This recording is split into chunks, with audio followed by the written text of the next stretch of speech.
کئی لوگ نا استغفار کرتے ہیں لیکن وہ بولتے ہیں کہ نہ ہماری دعا قبول ہوتی ہے اور نہ ہی ہماری کوئی منت قبول ہوتی ہے۔ تو وجہ صرف یہی ہوتی ہے کہ استغفار کرنے کا بھی ایک طریقہ ہوتا ہے۔ یہ نہیں ہے کہ آپ ٹی وی دیکھ رہے ہیں تو استغفار کر رہے ہیں، آپ کسی سے باتیں کر رہے ہیں تو استغفار کر رہے ہیں، نہیں۔ استغفار کرنے کے لیے بھی باقاعدہ آپ کو باوضو ہونا پڑتا ہے۔ باوضو ہو کر اگر آپ کسی منت کی طور پر استغفار کو پڑھ رہے ہیں کہ جیسے یا اللہ میری جو منت پوری ہو جائے، میں 1000 مرتبہ استغفار پڑھوں گا یا پڑھوں گی، تو آپ کو اس کے لیے نا باوضو ہو کر ایک کہتے ہیں جائے نماز پر بیٹھ کر یا الگ بیٹھ کر پڑھنا چاہیے۔ یہ نہیں کہ آپ لوگوں کے ساتھ باتیں بھی کریں، ادھر سے استغفار تسبیح پکڑ کے یہ بھی کریں، یہ نہیں ہوتا۔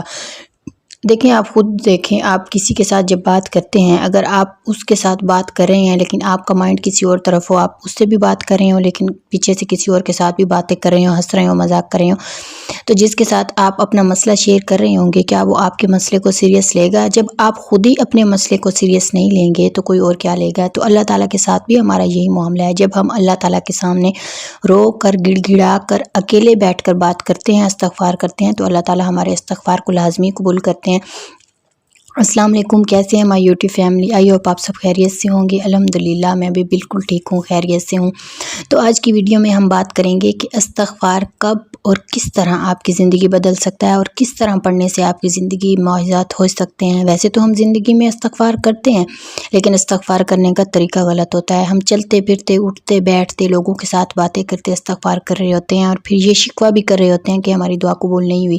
بے شک آپ کو چلتے پھرتے استغفار کرنا چاہیے، لیکن جب آپ کسی خاص منت کے لیے استغفار کرتے ہیں یا کسی خاص مقصد کے لیے استغفار کرتے ہیں، کسی جاب کے لیے استغفار کرتے ہیں، شادی کے بیس پر، مطلب کوئی بھی منت ہے آپ کی، اس کے لیے آپ استغفار کرتے ہیں، تو اس کے لیے پراپر آپ کو ایک جگہ پر بیٹھ کر استغفار کرنا پڑتا ہے۔ وہ کس طرح کرنا پڑتا ہے وہ میں آپ کو طریقہ اس ویڈیو میں بتاتی ہوں۔ آپ نے کرنا یہ ہوتا ہے، فار ایگزامپل آپ اپنی شادی کے لیے کریں، آپ کا رشتہ نہیں ہو رہا، آپ نے اپنی شادی کے لیے وظیفہ کرنا ہے، استغفار کی منت مانگنی ہے، یا آپ کے ہسبینڈ کی جاب نہیں لگ رہی ہے، کسی بھی ایون مسئلے کے لیے آپ پڑھ رہے ہیں، آپ کی شادی ہو گئی، اولاد نہیں ہوئی، آپ اس کے لیے پڑھ رہے ہیں، تو آپ کو یہ ہوتا ہے کہ استغفار اس طرح نہیں کہ چلتے پھرتے اٹھتے بیٹھتے کریں۔ استغفار تو ہماری گناہوں کی معافی ہوتا ہے، تو اللہ تعالیٰ کے سامنے اکیلے میں بیٹھ کر استغفار کریں۔ میں آج آپ کو بتاؤں گی کہ کس طرح استغفار کرنے سے میری ایک فرینڈ کی لائف چینج ہوئی۔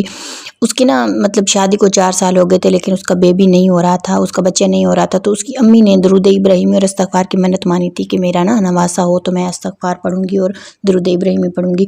تو شکر اللہ کا کہ اس کی مطلب شادی کے بعد نا 4 سال بعد اس کا اللہ تعالیٰ نے اس کو بچہ دے دیا۔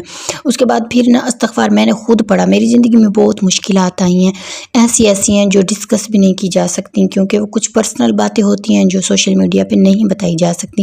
لیکن میں آپ کو بتاؤں، میں نے نا 2 کام کیے تھے۔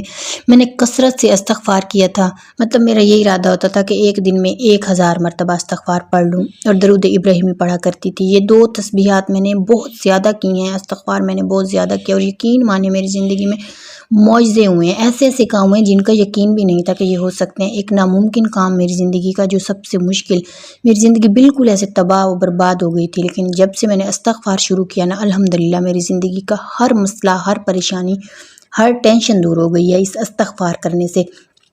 تو استغفار کرتے ہیں نا جب آپ لوگ، تو خلوص دل کے ساتھ کیا کریں، الگ کمرے میں بیٹھ کر کیا کریں۔ میں بتاتی ہوں میں نے کس طرح استغفار کیا۔ میرا یہ طریقہ ہوتا تھا کہ میں کسی بھی نماز کے بعد، خاص کر میں تب پڑھتی تھی جب مجھے پتہ ہوتا تھا کہ اب یا تو فجر کی نماز کے بعد پڑھ لیا کرتی تھی، جب پتہ ہوتا ہے کہ گھر میں اب لوگ زیادہ یا تو کچھ سو رہے ہوتے ہیں یا کچھ مصروف ہوتے ہیں، گھر کے کاموں میں زیادہ شور شرابہ نہیں ہوتا، تب کیا کرتی تھی۔ یا میں عشاء کی نماز کے بعد جب سب لوگ سو جاتے تھے تو میں استغفار کرتی تھی، میں 1000 مرتبہ پڑھ لوں اور میں پڑھتی تھی استغفر اللہ ربی من کل ذنب واتوب الیہ، میں یہ پڑھتی تھی۔ آپ ضروری نہیں ہے 1000 مرتبہ پڑھیں، آپ 100 مرتبہ بھی پڑھ سکتے ہیں۔ آپ نے کرنا یہ ہے کہ آپ نے پہلے دل میں یہ ارادہ کر لینا ہے، یا اللہ میری یہ منت پوری کر دے۔ ڈیلی آپ 100 مرتبہ پڑھیں، استغفر اللہ ربی من کل ذنب واتوب الیہ، 100 مرتبہ پڑھ لیا آپ نے، ڈیلی پڑھیں۔ جو بھی مشکل ہے اس کو تصور میں لا کے، اس کو مائنڈ میں رکھ کے جب پڑھ لیں گے تو اللہ تعالیٰ کے ساتھ یہ بھی دل میں عہد کرنا ہے، یا اللہ میری یہ منت، یہ میرا کام پورا ہو جائے تو میں 1000 مرتبہ استغفار پڑھوں گی اور کسی غریب کو صدقہ بھی دوں گی، اور کسی کو کھانا، جو بھی آپ حیثیت ہے آپ کی، آپ کر سکتے ہیں، آپ کریں، ٹھیک ہے۔ تو یہ منت مانیں، انشاءاللہ تعالیٰ آپ کی دعا لازمی قبول ہوگی۔ ڈیلی 100 مرتبہ پڑھنا ہے استغفار، اور اینڈ میں جب منت پوری ہو جائے تو 1000 مرتبہ۔